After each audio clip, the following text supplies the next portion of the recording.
Capítulo 7. Sobre o enfrentamento direto e indireto. A regra ordinária para o uso do exército é que o mando do exército receba ordens das autoridades civis e depois reúne e concentra as tropas, aquartelando-as juntas. Nada é mais difícil que a luta armada. Lutar com outros cara a cara para conseguir vantagens é o mais árduo do mundo.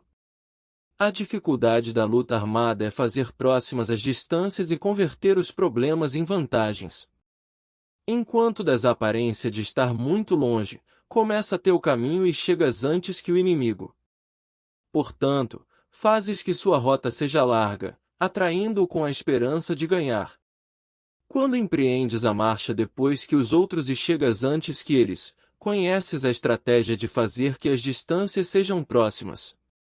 Sirva-te de uma unidade especial para enganar ao inimigo atraindo-o a uma falsa persecução, fazendo-o crer que o grosso de tuas forças está muito longe, então, lanças uma força de ataque surpresa que chega antes, ainda que tenhas começado o caminho depois.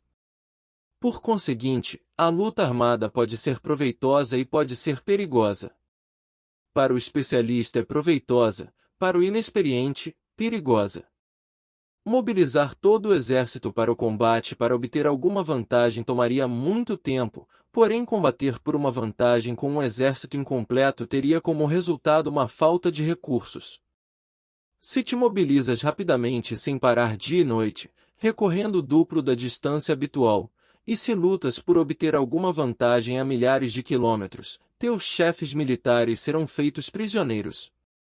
Os soldados que sejam fortes chegarão ali primeiro, os mais cansados chegarão depois, como regra geral, só o conseguirá 1 de cada 10.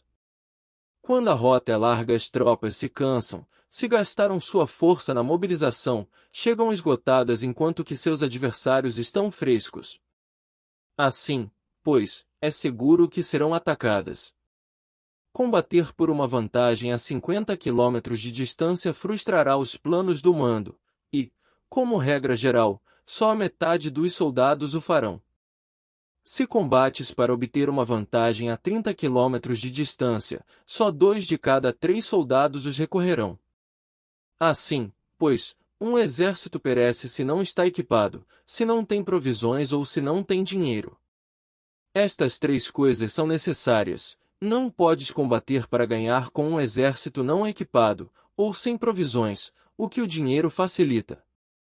Portanto, se ignoras os planos de teus rivais, não podes fazer alianças precisas. A menos que conheças as montanhas e os bosques, os desfiladeiros e os passos, e a condição dos pântanos, não podes manobrar com uma força armada. A menos que utilizes guias locais, não podes aproveitar-te das vantagens do terreno. Só quando conheces cada detalhe da condição do terreno podes manobrar e guerrear. Por conseguinte, uma força militar se usa segundo a estratégia prevista, se mobiliza mediante a esperança de recompensa, e se adapta mediante a divisão e a combinação.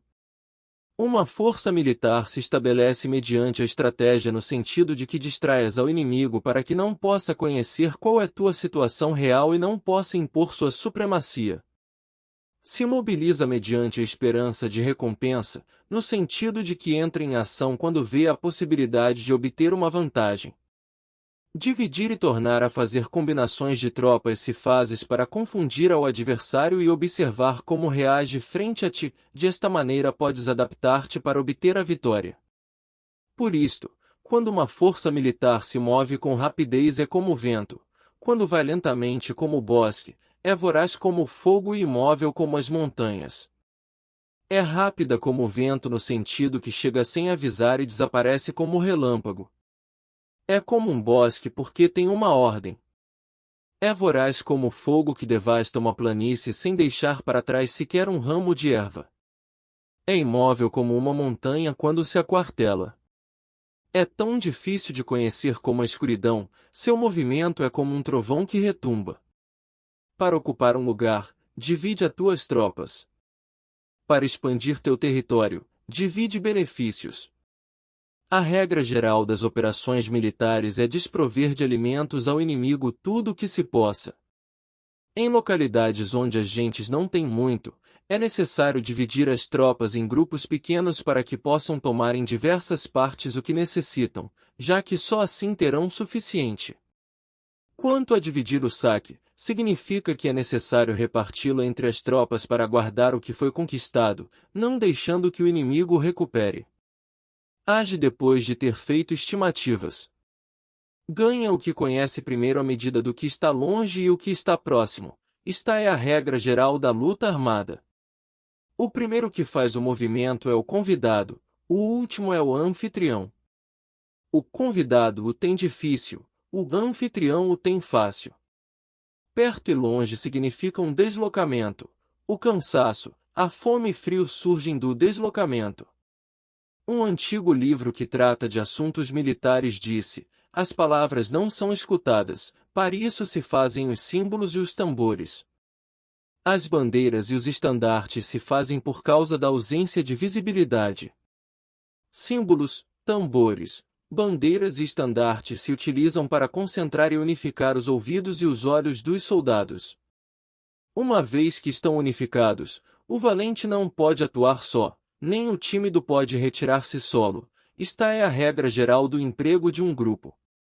Unificar os ouvidos e os olhos dos soldados significa fazer que olhem e escutem em uníssono de maneira que não caiam na confusão e desordem. Há sinais se utilizam para indicar direções e impedir que os indivíduos vão onde bem quiserem. Assim, pois, em batalhas noturnas, utiliza fogos e tambores, e em batalhas diurnas serve-te de bandeiras e estandartes, para controlar os ouvidos e os olhos dos soldados.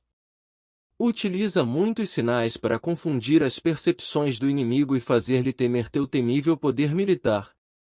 Desta forma, fazes desaparecer a energia de seus exércitos e desmoralizas a seus generais. Em primeiro lugar, deves ser capaz de manter-te firme em teu próprio coração, só então podes desmoralizar os generais inimigos. Por isto, a tradição afirma que os habitantes de outros tempos tinham a firmeza para desmoralizar, e a antiga lei dos que conduziam carros de combate dizia que quando a mente original é firme, a energia fresca é vitoriosa. Deste modo, a energia da manhã está cheia de ardor, a do meio-dia decai e a energia da noite se retira. Em consequência, os especialistas no manejo das armas preferem a energia entusiasta, atacam a decadente e a que se bate em retirada. São eles os que dominam a energia. Qualquer débil no mundo se dispõe a combater em um minuto caso se sinta animado, porém quando se trata realmente de tomar as armas e de entrar em batalha, é possuído pela energia. Quando esta energia se desvanece, deter-se-á, estará assustado e se arrependerá de haver começado. Utilizar a ordem para enfrentar a desordem, utilizar a calma para enfrentar-se com os que se agitam, isto é dominar o coração.